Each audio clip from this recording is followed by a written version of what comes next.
Hello, Mr. Houseman. How may I help you? Hi there. Can you direct me to the hotel gym, please? Yes, sir. It's down the hall to the right. The room with the outdated treadmill, broken television. Oh, and it smells like we've given up. Do you live, eat, and sleep the hotel industry? Looking to brush up on your game? You've come to the right place. Welcome to No Vacancy, the hospitality industry's #1 podcast, with your host, Glenn Houseman.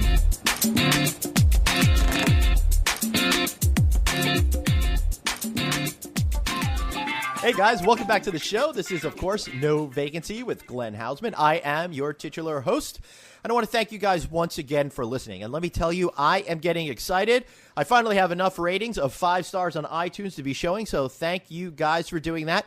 But that doesn't mean those of you out there who haven't done it should sit back and relax. No, I need you to be active and get out there and hit me up with those ratings on iTunes. I know I start every show off with this beg, but I'm giving you so much here, so just do me a favor. Click on 5 stars for me, and you will continue to get amazing free content every week. And I want to thank Hotel Management. You know, I'm serving there as editor-at-large with Hotel Management, writing 2 fun columns every single week. I had a great column this week on my 3 favorite hotel brands that I'm seeing launching in Europe, and will they or won't they appeal to American audience? So make sure you check that out at hotelmanagement.net. And I want to welcome back to the show this week. I've got the head of Endpoint Multimedia, my show producer, my fun sidekick, Jeff Polly. How are you, sir? Hey, Glenn, how are you? I'm doing great. I'm so excited to have you back on the show. You know, I really liked what we did last time, and it's got me thinking about how we can continue to make this show better, and I'm really enjoying the evolution and all the great work that you're doing. Well, thanks. I truly believe in what you're doing. I think you provide great content to everybody that is out there listening. And I'm really happy to be a part of it and proud to be a part of it. Well, thank you. I appreciate you saying that. And no, guys, I did not pay him to do that, Jeff. This is a big week in terms of what's going on here in our country. We got all those Republican folks gathering down in Cleveland for their big convention this week. Yeah, I think a lot of people in Cleveland were hoping to see some sort of economic windfall from hosting such a big organization. It really is. And I will tell you, it's one of those things that you hear over and over again, what a financial boon it's going to be to the city, how much money it's really going to make, how it's going to stimulate that economy and just transform the city for a week into a major profitable powerhouse. But let me tell you, with all of the stuff that's going on with Mr. Trump there, who is now officially the Republican nominee, a lot of people decided, because of this guy, I'm not going to the city, and it doesn't seem that $200 to $400 million in economic activity is going to be happening anywhere. I'm hearing now that the total effect of a political convention, on average, is going to be $22 million to the hotel industry, a far cry from what they were hoping to see. Yeah, that's, it's probably a little bit controversial to be there or to not be there, and I think a lot of people have just chosen to keep their political party and affiliation to themselves and stay home this week. Well, I'm doing that. I'm staying home. I am trying to be politically agnostic. And for the record, since I am a journalist, I do try to keep as unbiased as possible. Okay, everything I write is extremely opinion-based, but still, I like to be unbiased when it comes to politics. And quite frankly, I'm not registered to any political party, nor have I ever been, because I just think that would color things for me. So when I'm talking about the Republican National Convention, I'm not looking at it through the lens of a Hillary fan. I'm not looking at it through the lens of a Trump fan. I'm looking at it as someone who's passionate about the hotel business. And it's scary to me how little money it seems is going to be made now in this week than they were hoping to. I mean, we were hearing stories of rooms that were going to be $750, $1,000 or more. But, Jeff, you've uncovered evidence that that's just not true. Yeah, I pulled up an article from a local Cleveland affiliate news station that was talking about a week or 2 weeks before the convention. They were talking about how $45 a night rooms are being, sold for upwards of $750 a night. Right. And through quick internet search, I went to Kayak and, our good old online bookers, and just pulled up a quick search for a hotel room tonight, which before, you're gonna that tonight is July 21st. The show is released on Friday, the 22nd of July. So this is Thursday. This evening, Donald Trump is set to take the stage to speak, which will be yesterday by the time the early listeners hear this. So what were the rooms for last night, the Friday, Thursday, July 21st? I'm seeing rooms that I could book right now. 3-star hotels for $144, 4-star for $149. Here's another 3-star for $111. Another 3-star, $150. Wow. A 4-star in downtown Cleveland right now is $94. A 4-star hotel, downtown Cleveland, presumably near-ish to the arena. Such a low price. That's telling me that they did not have nearly the turnout that they expected. I mean, I guess when a lot of the major political leaders in that party and a lot of the delegates decide to pull out last minute, that's what's going to happen. Yeah, I think a lot of people, and it happens with every event, it seems like, or every convention like this, the city touts that it's going to bring X amount of dollars in, and it's just never the case, whether it be the Olympics or a convention like this. But even so, more so, I think, for this convention, is it's so polarizing, and everybody is so either anti Donald Trump or pro Donald Trump. It's just keeping people away. Yeah, absolutely. That's pretty scary stuff to me that the hotel industry has gotten themselves into this mess. And I'll tell you something. I'm going to save the full version of my screed here for when we do a show tied to the Rio Olympics this summer. But I never understood the idea of building hotels and refurnishing hotels just for a particular special event. That doesn't seem to me that's something that's going to be profitable and really pay off in the long run. And in this case, even just the existing hotels, they thought they were going to be getting a windfall. And a lot of those owners and management companies and guys must be saying, oh, crap, now I'm not going to be able to take that cruise around the world that I was hoping to with my RNC profits. Or they're not going to be able to, do that remodel that they were looking for or whatever expenditure that they were planning on using this money for.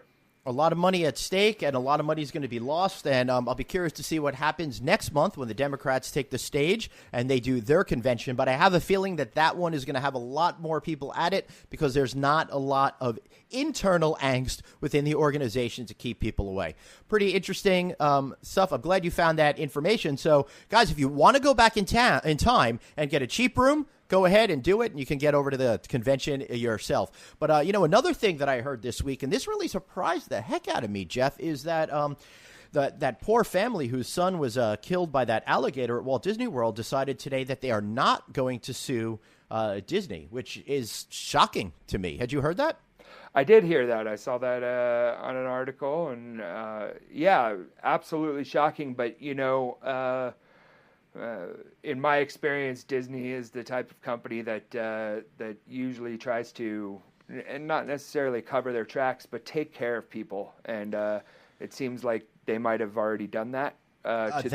Yeah, Jeff. You know what? I happen to agree with you. That is my assessment of the situation because it's not good for the Walt Disney Company or just Disney to have a protracted legal battle with this because it's a lose-lose. They were 100% at fault. I think there wasn't anyone around who didn't think that there were alligators there. Plus, you see all those videos about all those alligators being fed by staff, further compounded by the fact that the signage was off. I'm sure that those people walked away with a good settlement and I'm not a God-fearing man, but God bless them because I can't imagine having to live through that pain every single day and have it reinforced with having to go through a lengthy legal battle. So I hope they heal.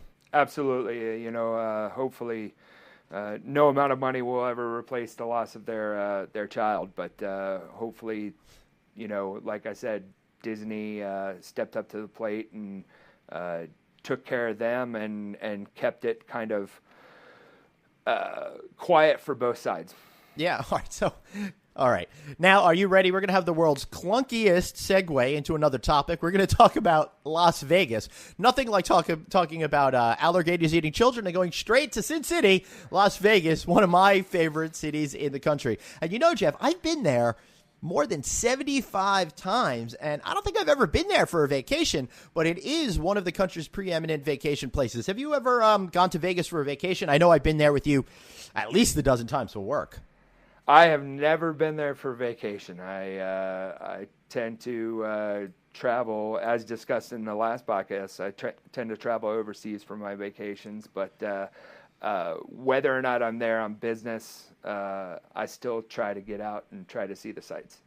Yeah, and we've always done that. And, I'll tell a little story to my listeners out there. I've really tried over the years, and I've been going to Las Vegas regularly for the last 10 or 15 years, easy, 6-7 times a year on average. Fortunately, this time, not as much. I've kind of had a little bit of downtime from Vegas, which I think is very healthy for me at this point in my life. But when I go, I've really tried hard to have as many experiences as possible, because I'm a dedicated journalist. So if that means I have to play beer pong at O'Shea's all night long or go check out one of the hottest nightclubs, I'm going to do that for you, my dear listeners out there.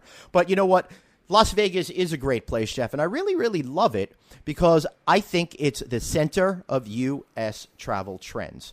It's where food debuts. It's where new club trends debut. It's where amazing shows and attractions are all born, and I really see it as a hive of innovation for the larger hospitality industry, and that really sets the stage for everything that all of the hotel industry people like and you road warriors out there really want to experience. So you may see something crazy and over the top in Las Vegas, but then as it makes its way across the rest of the country, it's a little bit refined, it's a little bit toned down, and made to represent each market. It's amazing to me, Jeff, how bottle service, I think, really took off for a while throughout the country because of Las Vegas. It's amazing to me how the new wave of casual dining and tapas really took out, all because of Las Vegas. I should say took off, not out.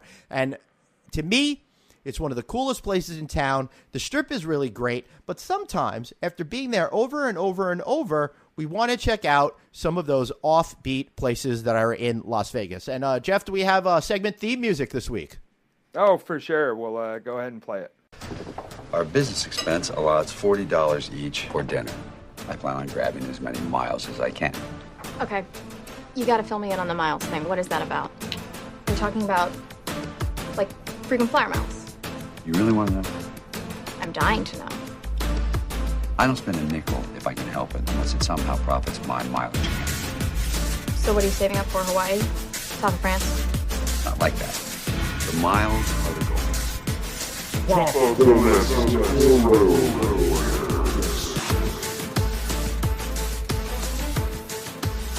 I always get a kick out of that. That's always good. So, all right.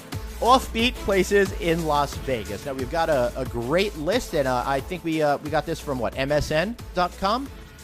Well, something like that? We got this, yeah. This is a good list that I pulled from MSN.com that had some things. And then I've got a couple things that I've experienced myself that I wanted to add in. Great. And I'll figure I'll have some of those as well. And, what we're going to do is we're going to tell you whether they're good, whether they're not good, and whether or not they actually qualify for what they say are offbeat activities. So let's see. What's the first one you got for us, Jeff? Well, my concept on this was,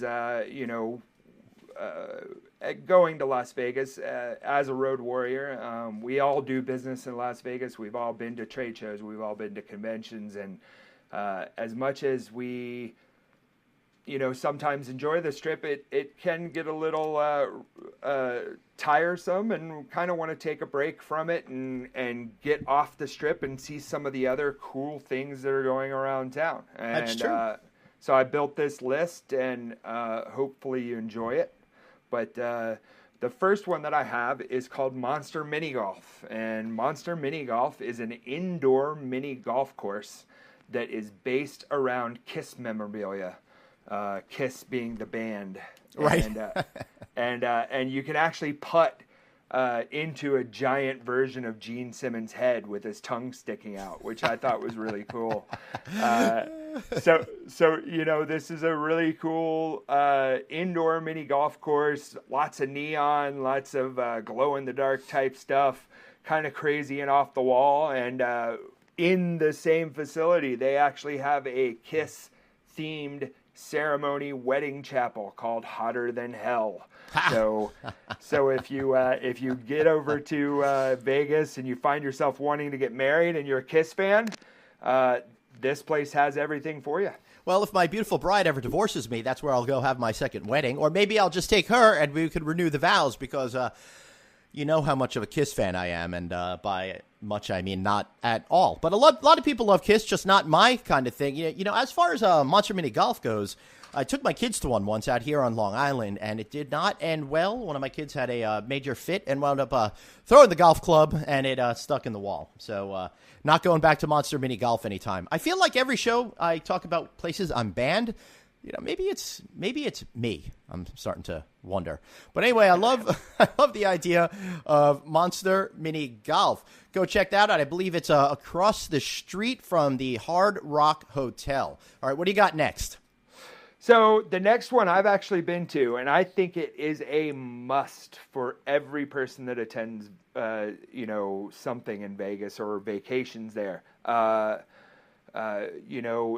of the allure of Vegas is the history surrounding it, and the absolute over the topness of the signs and everything. And the Neon Museum is just a fantastic place to go walk around. It's also, when I went there, I was there for a cocktail party for a convention that I was attending. So, oh, cool.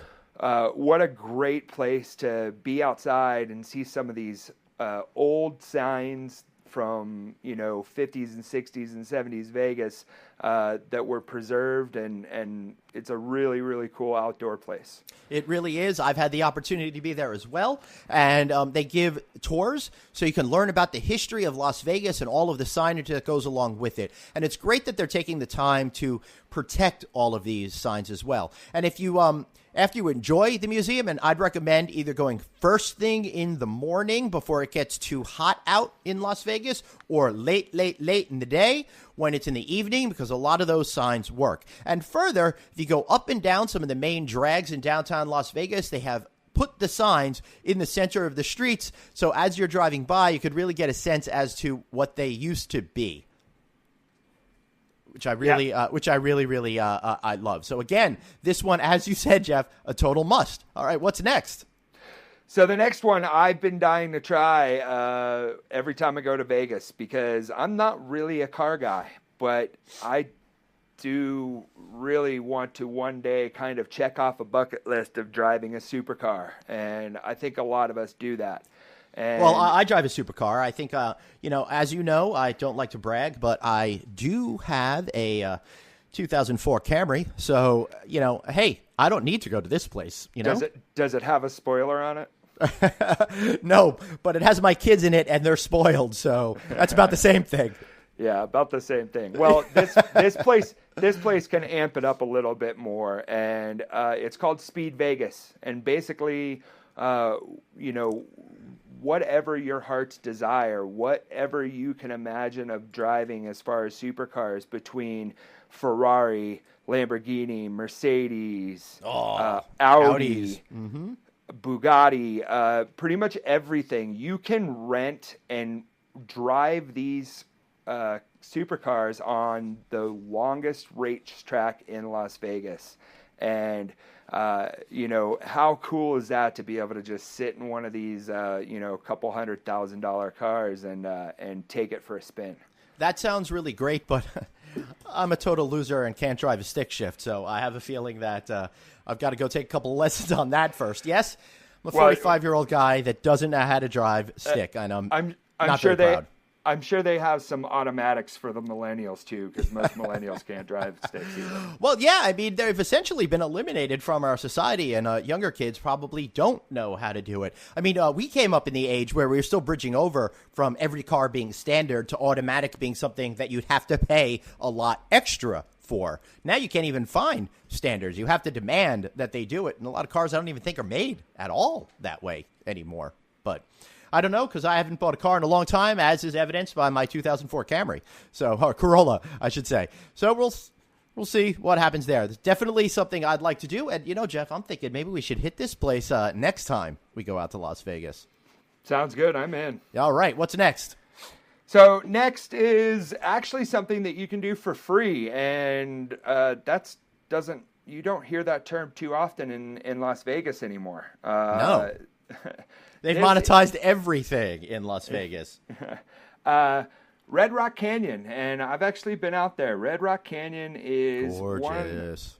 One of the most beautiful mountainous areas I've ever seen in my life, and that's coming from a person that lives in Boulder, Colorado. So I like mountains, but there's multiple ways to see Red Rock Canyon. There's besides it being from one of the most renowned climbing spots in the world, you can take a one-way 13-mile scenic drive up it, or there's hiking trails, and it's just a great way to kind of get out of the city while you're in the city and see some of the beautiful nature portions of Las Vegas. Yeah, I absolutely love it. I had a chance to do it one time many, many years ago. It's very rare that I have enough time in my schedule to be able to go all the way out there, but it is only a half hour away. That's not the problem. It's once you get out there and you do that 13-mile drive, that takes a lot of time because you got to keep stopping and going on little mini adventures. I love taking photographs, and there's lots of rest stops or places to park your car, and you can get out and walk around and take some pictures. And the atmosphere there is absolutely gorgeous. And again, highly recommend it. So far, this list is pretty good, although I won't say that Red Rock Canyon is offbeat. It's just not on the strip, It's a little far out there, but I think it's if you're a nature lover, and for instance, my wife is an avid runner and triathlete, and she really doesn't adhere to a lot of the things that the strip do, but she loves the outdoors and loves adventure and if there's a chance for her to get out to a beautiful, beautiful nature spot 30 minutes outside a city, she's going to take it. Yeah, love it. All right, what's next? All right, next we have the Mob Museum. Oh, sweet. That's a pretty cool place. I've never been there myself. I'm pulling this off the list, but it looked really, really cool and really interesting. It's a throwback to Sin City's long association with organized crime, and you get to see artifacts like, the barber's chair on which Murder Inc. boss Albert Anastasia was sitting when he was gunned down. Nice. In the Valentine's Day massacre. Lots of different, mob relics and affiliations and, tie-ins to politics and to, the Las Vegas lore. So seems like a really, really cool place to, again, get away from the strip life. Right, and no joke, they've even updated it, and they've got a whole thing on corruption with FIFA, which is pretty interesting to me. So organized crime is alive and well in the world, and you know what? That's the cool thing about Las Vegas. It really did have its roots with organized crime, and you're going to love it. And that reminds me when we were doing the old show, Jeff, when we had that great dinner at the old-time steakhouse. Why do I keep forgetting the name of that Golden place? Steer. Yeah, the Golden Steer. And we sat in the room with the owner, Michael Signorelli, and it was the room that had a secret door, so when the cops came, the mob guys could sneak away. I love that. So make sure you check out the Golden Steer as well. I would call that one of my favorite offbeat places. Yeah, the Golden Steer was definitely be on my off-strip list. It's easily the best steak I've had in a long time. Yeah, take that, SW Steakhouse at the win. All right, next up. Okay, next up, again, you're either vacationing or you're working hard in Las Vegas for your trade show or convention or whatever you're doing there, and you need to relieve a little stress. Totally. Well, there's a organization called Dig This that might help you relieve that stress. And basically what it is you don't need a license to operate big bulldozers and excavators at Dig This. You can literally operate multi-ton bulldozers and move a bunch of dirt around in their absolutely gigantic machinery playground. You sure this is a real place or just the often abandoned construction site for the new Genting Casino Resort? Yeah. I think they might try to just be looking to do something with that property they were going to build the second Ferris wheel with. But right. You know, it's a way that they actually don't have to pay for employees to do it. They can just have you pay to do it. That's great. I love it. And that's something I think would be a lot of fun. Whenever I drive down to like Washington, D.C. or Philadelphia from the New York area, I always go down the New Jersey Turnpike. And there's this like union training facility that trains these guys in bulldozers, excavators, and cranes and all of that kind of stuff. And, you know, that little boy in me always just wanted to jump out and drive these things. And I think it's so cool that now there's a place that you could go ahead and do this. Yep. How neat. Here's your opportunity. You can get into a big old machine and move some dirt around. How cool. All right. Anything else on the list? Yeah. My next adventure or off-strip excursion would be indoor skydiving. Oh, another cool one. Yeah, I've actually done this. I've actually skydove as well.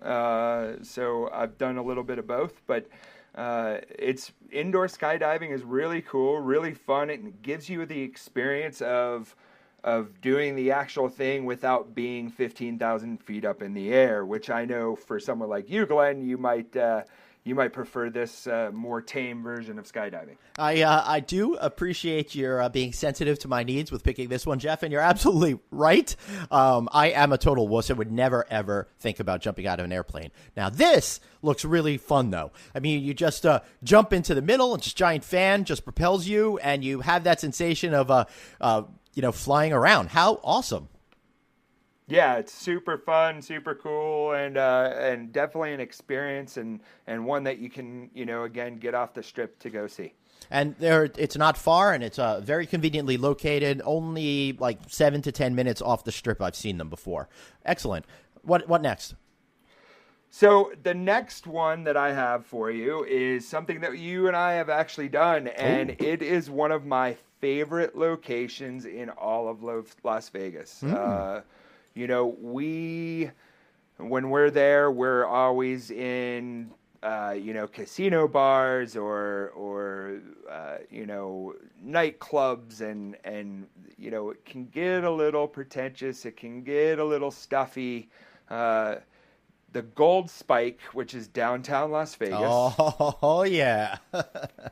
has one of the most amazing experiences for a bar that I've ever seen. And their backyard at the Gold Spike is full of giant games. And whether it be giant beer pong or giant Jenga or giant cornhole, all these games are massive, huge, oversized.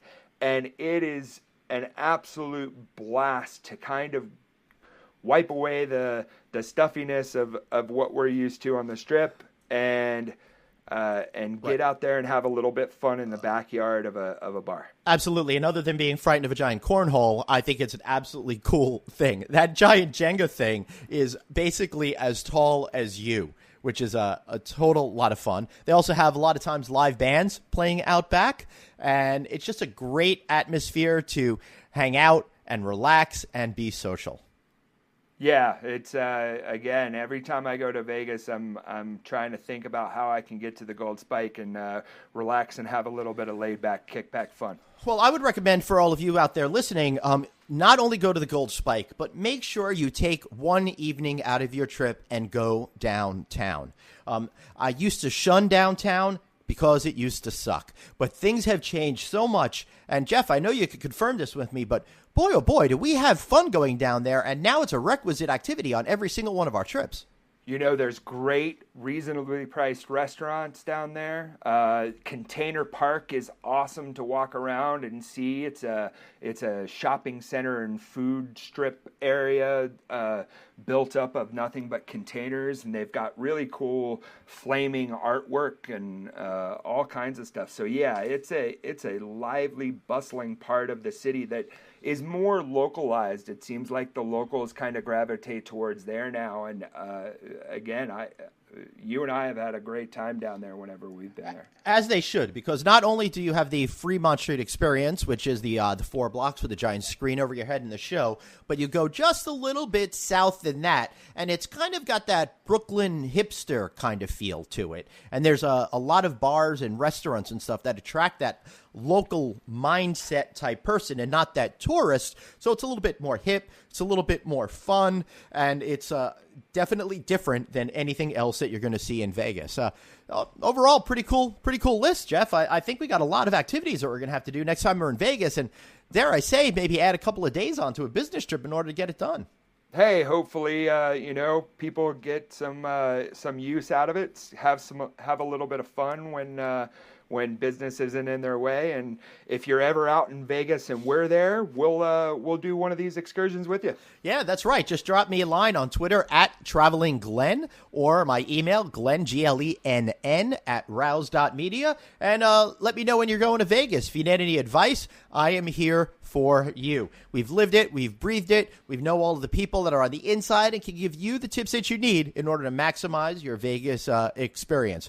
I want to thank you guys for listening to this part of the show. Make sure you read my columns in hotel management. And up next, right after the commercial break, I'm very excited. I've got an amazing expert on global security. And instead of just complaining about how bad security is around the world, we talk about ways that it could be solved. And you're going to learn some very interesting things and the motivations behind why our security system is the way it is. Jeff, I hope you stick around and listen to that one. It's going to be a good one. For sure. Thanks for having me, and I'll be around. Great. Well, thanks for listening, everybody, and we'll be right back after this message. Have a question for your host, Glenn? Tweet him now @TravelingGlenn. No Vacancy, the hospitality industry's #1 podcast. We'll be right back.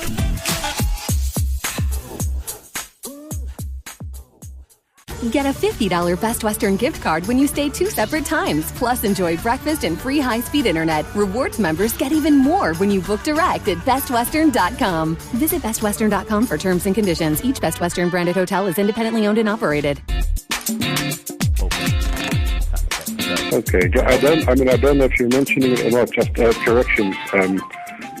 Karen wrote that our office is in Brussels. It is not in Brussels. It is in Copenhagen, in Denmark. Where are you today? The head office is actually in Seattle. Sorry? Today I'm in Israel. I'm sorry, what? I'm in Israel. Israel? I'm in Israel today. Israel. North of Tel Aviv. Right, wow. Well, if you want to talk about security, I guess being in Israel is certainly a place to do it, right, Mac? Yep, on a daily basis. Yes, on a daily basis, indeed. I feel like, I grew up my whole life thinking about security in Israel. I happen to be of Jewish descent, so I feel a little bit closer connection to Israel, right? But lately, I'm feeling like the need for security has kind of exploded globally, and I'm starting to get a little freaked out. What the heck is going on in the world? Yes, so firstly, you're absolutely right. The world is off kilter. There's been a shift in strategy from the other side, which we have been way too slow, in my opinion, to respond to. Mm-hmm. Security, government security, aviation security, homeland security are still defending the end zone. They're defending the basket. Because traditionally that's where we've been attacked. Aircrafts have been hijacked. High-value targets have always been the priority for the other side. Military installations or something with political significance, the Capitol building, whatever. Today, the other side are attacking Center Court. They don't care. They attacked a Bastille Day celebration in Nice, right? A nightclub in Orlando, random shootings in the center of Paris. They're attacking everywhere, and we're still defending the end zone. So we're we haven't thinking about moved our this. perimeter. we're thinking about this in the wrong way, Mac. And you happen to be a head of hotel and fixed site security consulting at AS Solution and have more than 25 years experience consulting and operating in this kind of world. So I think that's interesting. So we're using security tactics that may have been great 5, 10, 20 years ago, but don't really apply to how the world operates today. Is that right? That's accurate. If you take the attack on Ataturk Airport as an example, right? If we take a comparison to an airport in the U.S., right? So the TSA agents do a great job of preventing hostile people getting onto the aircraft with means to hijack or bring down an aircraft. Right. They do sterling work. The problem is that the target is now the airport, not the aircraft. And there's absolutely nothing stopping you walking into JFK or Newark Airport with a semi-automatic weapon and a few hand grenades and killing a couple of people, 10 of people, 20 people, 30 people, like happened in Ataturk Airport. And there's absolutely nothing to stop you. Yeah, I mean, you're absolutely right, Mac. And that's kind of what's scary to me. But also, it makes me wonder how much danger there really is on an average day-to-day basis, because ever since 9/11 here in the United States, we've changed our attitude toward security. We've really buttoned it up with the implementation of the TSA and silly things like making us take off our shoes and making sure that we only have 3 ounces in a bottle, because if we had 4 ounces, then the world might end. But, of course, you can't put together 2-3 ounces of bottles to cause any trouble. So we've been taking that kind of approach to it. So one of the things that I always wondered about is they make you throw out that bottle of water, but you're sitting on line, and the garbage can is right there on the line for the security to get in. So to me, that means you're not actually doing anything. You're just creating the perception that you're doing something. Correct. There's a massive feeling between feeling safe and being safe. It is not at all the same. And much of what the security measures in today's world do is to give us an illusion of safety. It makes us feel really good. But apropos the 3 ounces of water, I can bring 4 1-ounce bottles of water onto the aircraft, but not 1 3-ounce bottle. I'll get plastic cutlery in coach, but metal cutlery in business, because terrorists don't fly business for some reason. Well, you know, ISIS is on a budget, Mac. Right, yeah, exactly. Yeah, there you go. Yes, because we've been hitting their financial institutions. Because the glass bottle of wine that you bought at duty-free, that couldn't possibly be a weapon, correct? But my child's, scissors that can barely cut paper, they'll confiscate. But a glass bottle, they won't confiscate. Right. So the trick is, Glenn, what Israel... Sorry? Please go on, Mac. I was going to say, what Israel understood many, many years ago is you need to find the bomber, not the bomb. Right. You need to find the person. There's always means. There's always a weapon. Yes, you can turn, as we saw in Nice, you can turn a motor vehicle into a weapon. Right? Mm-hmm. You can turn a bottle into a weapon. You can turn anything into a weapon. So you need to put your efforts into finding the person, the perpetrator, the suspect, whatever you want to call him. And the focus has to change. Right. Which is very slow to happen at the moment. Yeah, I mean, that makes sense, and that's a completely different approach than we're taking here in the United States, for example. Again, back to that TSA line, I see them going through this formula, and it seems like they're almost doing it by rote. They're not really paying attention to what's going on around them. They're just staring at that little screen, getting annoyed at me for having multiple computers in my bag. 100%. I'll give you a current real-life example. Yesterday morning, at a Jerusalem light rail station in the middle of the city, mm-hmm. 2 security guards, not police, they're the light rail security officers, noticed a suspicious person standing at one of the train stops. Right. Right? They've been trained in what we call behavior pattern recognition, or recognizing suspicious indicators. They saw a guy standing up against the wall. He was nervous. He was shifty. He was looking around. His bag looked like it was too heavy. So they approached him, and lo and behold, he had an explosive device in the bag. They managed to get control of him before he managed to detonate, and a terror attack was averted And this is real time yesterday morning Jerusalem. And that's because the guards were trained to look for the person as opposed to the weapon. Right. So why do you think we've gone down this path, which I think is erroneous? Now, in the days after 9/11, I clearly recall us citing Israel as being the right way to do things by having that personality-driven thing. But here the conversation in the United States seems to have devolved into, well, that's profiling, and it's just not the right thing to do, and we've got to stay away from that. Plus, we're so much bigger than Israel, we couldn't possibly do that, and they only have control over it because they're such a tiny little country with so few flights. Valid points, both.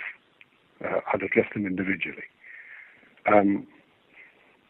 So point number one, profiling, suspicious indicate identification, whatever you want to call it.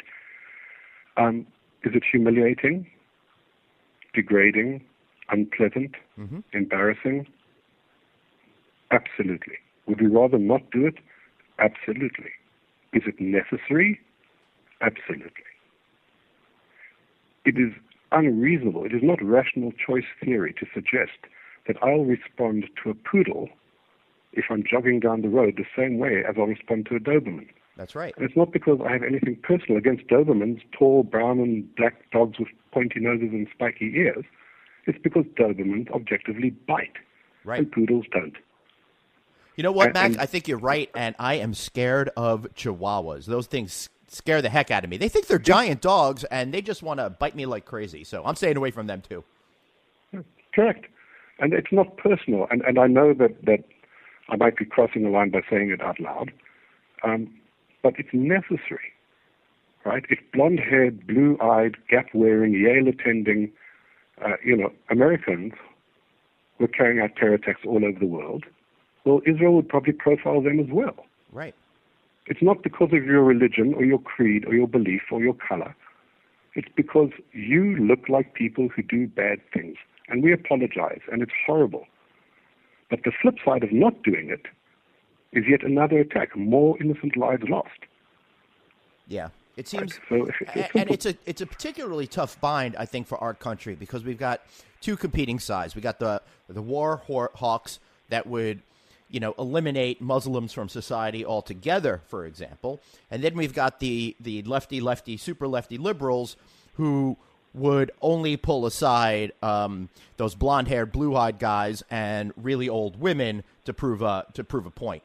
Neither, I think, is going to work for our society, and we have to kind of figure out a way to come down the middle without making all these people feel that they're no longer a welcome, active participant in our society, but balance that need for security as well. So how can we do that, or can we do it at all, Mac? I think as you raise an excellent point. I think the key is education. It's educating people. Because what tends to happen with this kind of profiling, if you like, it creates animosity, right? And then when you have a certain personality walking into an airport, yes, he's already got pent-up feelings that it's going to be unfair, he's going to be treated unfairly, he's going to be singled out, etc. Right? And instead of him saying, wow, I understand why you have to do this. I get it, right? And I'll cooperate because what you're doing is for the greater good so that me and my children can also be safe on the aircraft. Because if the aircraft blows up, everybody's going down, no matter what their religion or their color or their creed, right? We're protecting everybody, right? So, for example, if I'm standing in a TSA line in the United States, right, and it's taking me 40 minutes to get through, right? I'm not irritated because I can't get to Starbucks to have my coffee. I'm appreciating that these guys are doing their job, what they've been tasked to do in order to ensure my safety, right? And me getting hit up and standing on my soapbox, nobody ever gets taller from standing on a soapbox, Glenn. Right. All you do is stand there and shout and howl at the moon. It doesn't change the reality. And I think that if we from, whether it came from Homeland Security or from schools, but if we want on a program of education, of explaining security, saying, guys, this is what we need to do in order to keep all of us safe. We're all in the same boat, right? Yeah. I can't start drilling a hole under my seat and say, well, it's my seat, the heck with the rest of you. We're all in the same boat. So we should all be interested in keeping everybody safe. If that means you're going to give me a slightly harder time, I get that. I understand that. I'm not enjoying it, right? But I'm able to process it.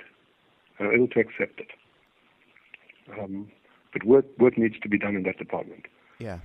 I mean, I agree with that in philosophy. It makes a lot of sense. But then I think about me being at the airport and how stressed out and guilty I feel, even though I'm not doing anything wrong, and how a lot of times I worry about that sense of being violated, right? Not in a horrible way, but just those little things that kind of chip away at our personal freedoms. I should just get over it, right? Well, yeah, if you will, if you picture a triangle, like a seesaw, okay? And on one side of the seesaw, you've got freedom. On the other side of the seesaw, you've got security, right? Mm-hmm. When one goes up, the other tends to go down, right? It's a function of reality. And the fulcrum of that equation of whether freedom should take priority or security should take priority, yes, is what we call the probable and critical threat level. So what is the threat, right? So if there's no real threat, well, then why am I inconveniencing people, right? Why am I humiliating people? If there is a real potential threat, and that threat is critical, in other words, it will lead to loss of life, well, then I say, okay, folks, you're going to be delayed. You're going to be made to be a bit uncomfortable standing in the X-ray machine, right? Because there is an actual threat to your life. And this is what we've got to do. I can say, making me wear a seatbelt in a car, right? Telling me there's a law that I have to wear a seatbelt, right? Also chips away at my rights. I don't want to wear a seatbelt.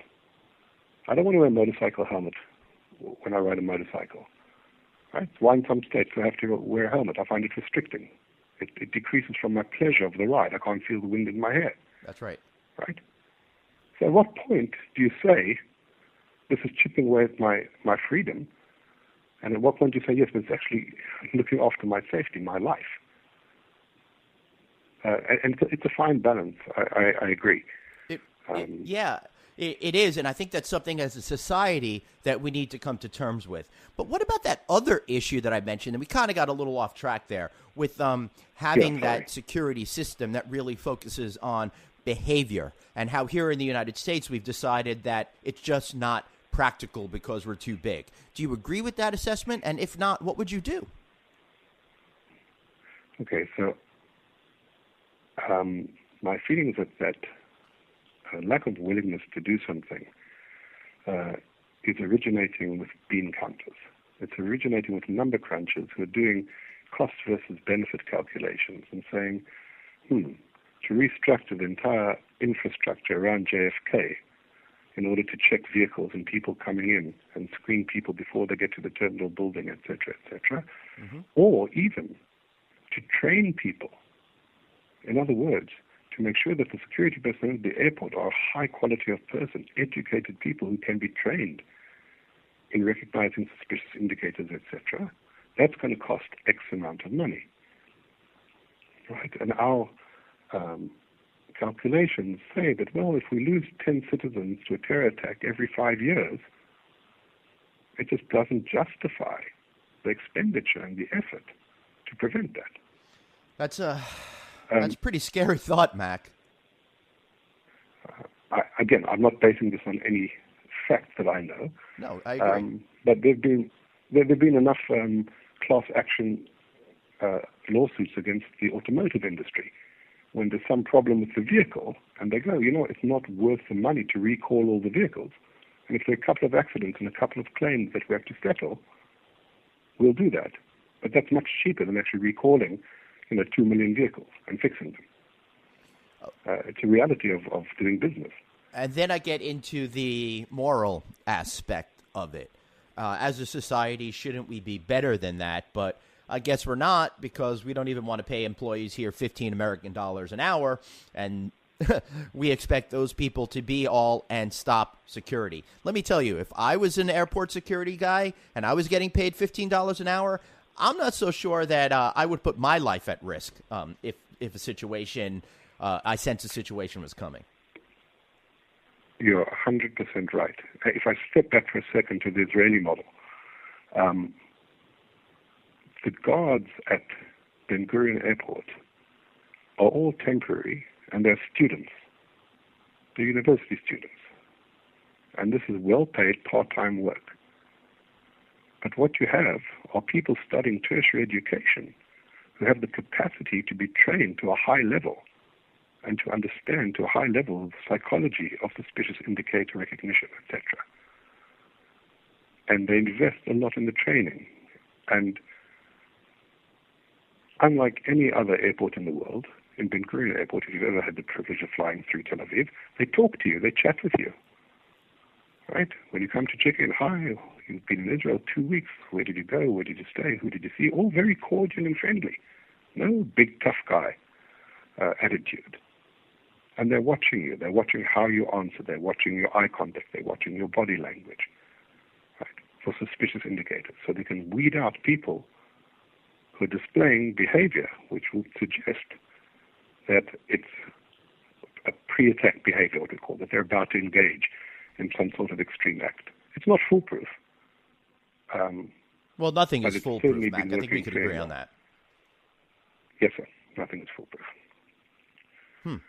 Well, that's pretty scary, because it really gets me believing that we're just approaching security here in the United States with the feeling of we want people to feel safe and have the appearance of security, but aren't really addressing the actual things that we need to do to create security.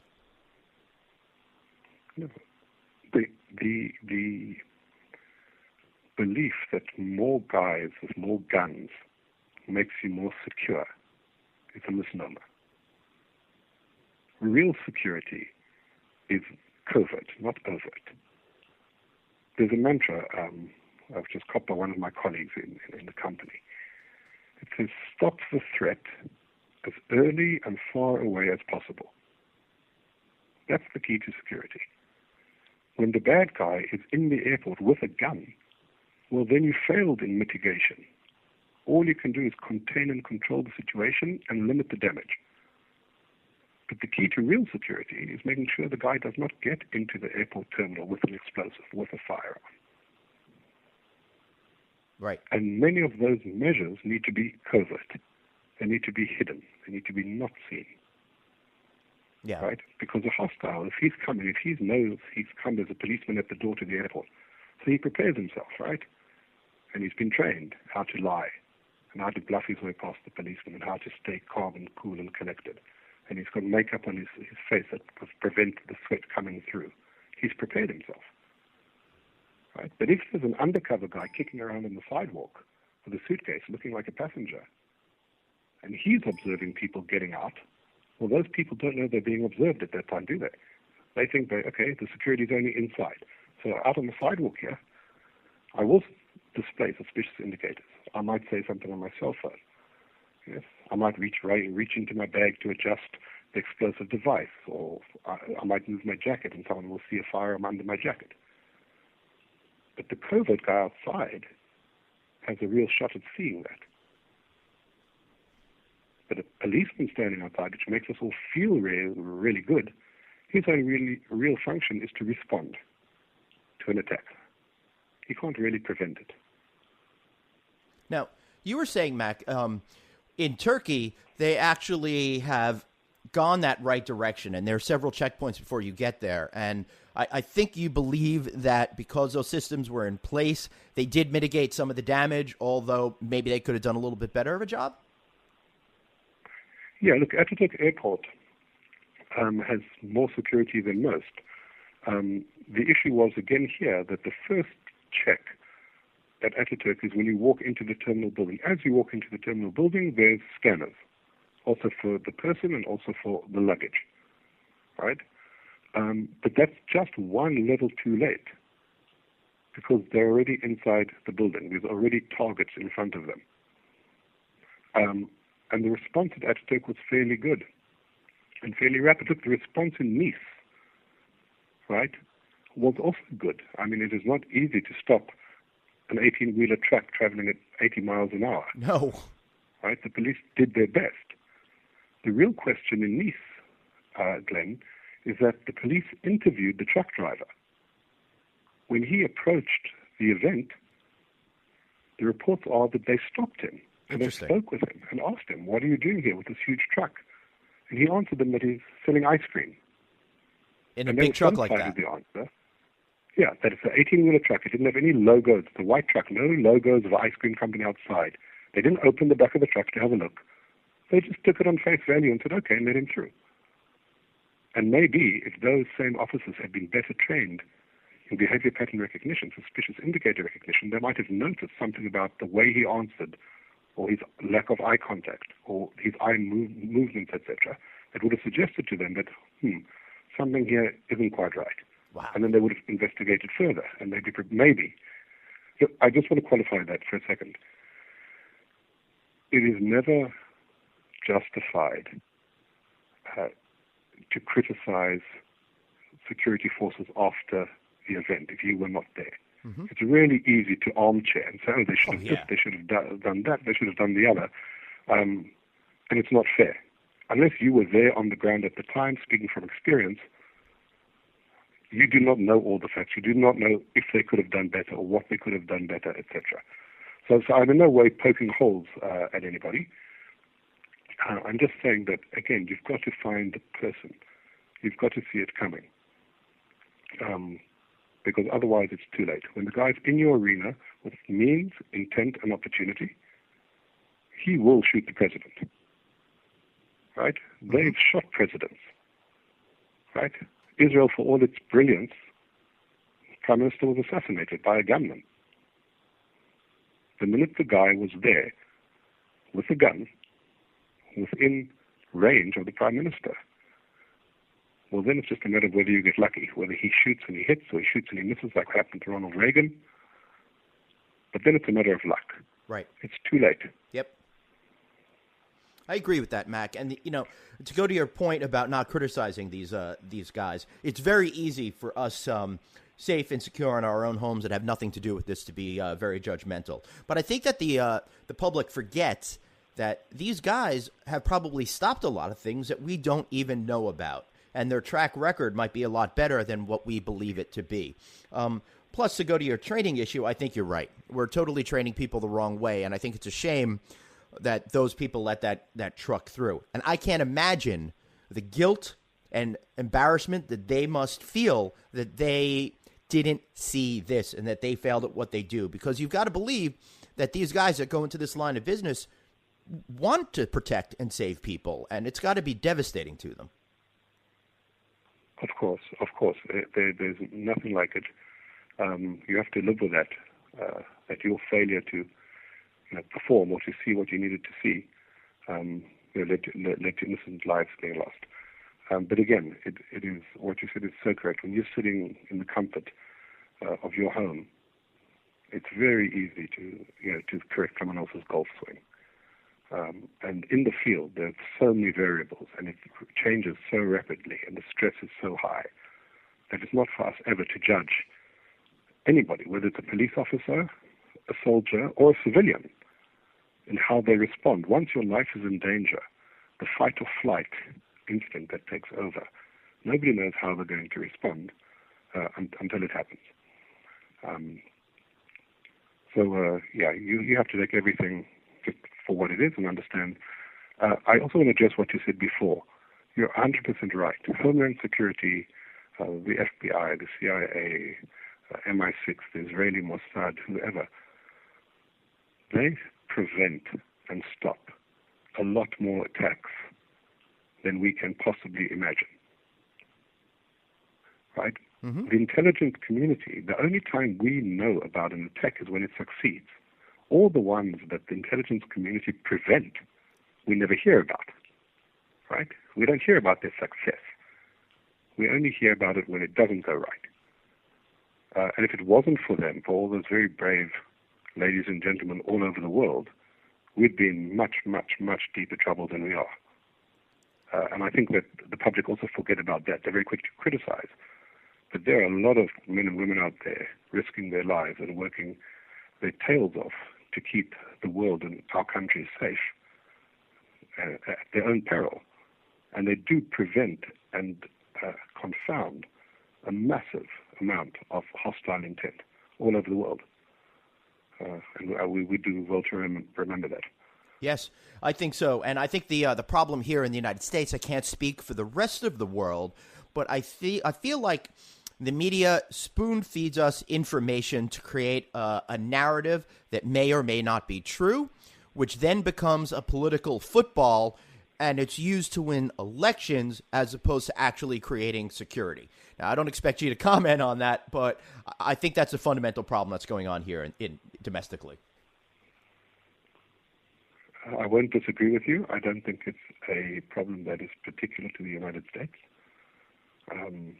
There's always a political interest in any terror event that happens. One of the things actually, following on that I wanted to say that's changed, you spoke about 10, 15, 20 years ago. One of the fundamentals that the hostile side has changed on us, which again, we've been slow to really understand to its depth, is back in the 70s, if a terrorist hijacked a plane or took people hostage, he had an end game. He had demands, right? Yeah, they wanted to get to Cuba now. Right? Yeah, I want $100 million and release these and these prisoners, right, and give me a jet to the Caribbean. Right? They had demands. There was negotiation. But the terrorists of today, there's no end game. They don't want anything other than mayhem. We haven't heard a single terrorist in Bamako, in Mali, the Radisson Blu. The terrorists attacked, right? They took 128 people hostage for a day and a half. But there were no demands. They didn't ask for anything, right? In the Westgate Mall, they took over the mall, they slaughtered people, and they just stayed until they were killed. But there was no end game. There was no demand. The end game is terror, pure and simple, mayhem, chaos. And they've changed that rule. And we, the Orlando shooting, yeah, in the nightclub, my colleague, Ivor Terrett from the company, he's a VP in the company, he was interviewed on an Israeli television channel.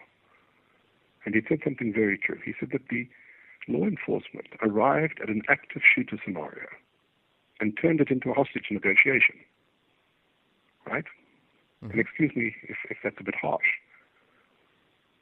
But when somebody's gunned down tens of people, right, certainly by the Israeli doctrine, we don't want to chat with him. We don't want to open a line of communication. We want to gain control and contain the situation as quickly as possible. When there's a terrorist, I'm not talking about some poor deranged person or somebody who's high on drugs and he's out of control and he's a normative guy who's just having a bad day. But when there's somebody who in a premeditated manner plans and goes out to kill innocent men, women, children, aged people, the rules of engagement have to be reconsidered. Yeah. Fair play needs to be re-examined because they are not playing fair. Yeah. There's a policeman in Ataturk Airport who died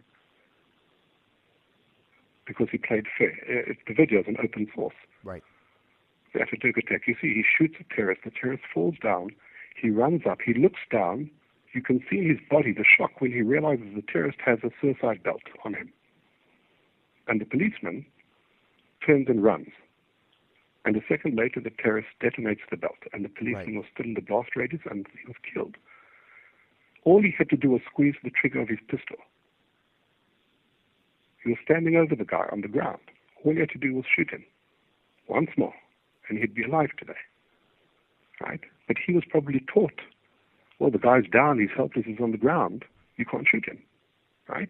That's the rules of engagement. It's not fair. He's down. Which takes us back to where we started the conversation of we really need to reevaluate how we're handling threats today and stop thinking that the old rules apply. Mac, we're running out of time, but before we go, what do you think about the pre-check program here through the TSA in the United States? Is it something that works? Is it a good idea? How do you come down on that? Say again, I missed the question. Pre-check. Are you familiar with pre-check? No. Mac, can you hear me? Yeah, no, share with me. I'm not familiar with the term. Oh, pre-check. It's a program where you register with the government. They do a little bit of research on you, and then you're able to go to a different line in security and leave your shoes on, and you don't have to go through a lot of the machines, just a metal detector. Okay. That's kind of trying to bail water off on a cruise ship with a teaspoon. Right. That is a. We see this across the board. There are other standards in security. When the government brings in restrictions of bringing containers into the United States because they need to check them, and then the industry kick up against that and say, it's taking too long. The lead time is too long. It's costing us money. You can't hold up our containers for so long. So the government will come up with a security standard and say, okay, well, if the factory meets this level of security, we'll fast-track the containers because it mitigates the risk that those containers could contain weapons or explosives. The same thing here. I pre-check you. That mitigates the risk that a bad guy will get into that line, right? Right. That's but only if they've been pre-approved by the government to go in that line. Right. It's better than nothing, but it's an illusion, in my opinion. My take on it is this. The same with the cutlery on the aircraft.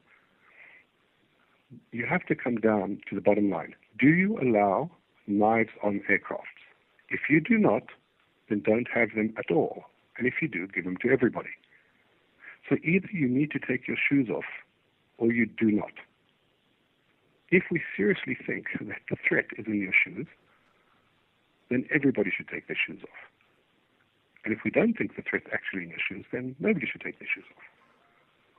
But saying, how hard is it, do you think, to recruit somebody who's on that list? He goes, he does the pre-check, he's approved. Yep. How hard do you think it is for a terrorist organization to recruit someone who's, not all terrorists are uneducated, crazy people running around the countryside. We've seen terrorists who are doctors, who are educated, who are students at university, normative people who nobody suspected. So it's a token measure to try and bring down the waiting time and try to appease the public. Yeah, but that's addressing the symptom, not the cause. Mm-hmm. Yeah, well, I get it, Mac. And I find all this really interesting. We've been talking for a really long time, and I'm hoping maybe you could come back on the show sometime. I want to hear some more of your stories about what you've done in Africa and how the hotel industry is being affected by security, but we just don't have time for that today. So hopefully I'll get you to come back on again soon. I'd be honored and privileged to be back, Glenn. Thank you very much. Yes, this was really great. Now, Mac, time for a plug for you. How can we find you out there in the internet in the real world? In terms of the real world, the easiest way, you can Google me. My name is Max Siegel, or our company, which is called AS Solution, which is based out of Seattle and Copenhagen. And anybody wants to talk to me or talk to them or talk to us is more than welcome to reach out to us. Excellent. Well, I want to thank you so much for speaking with me today.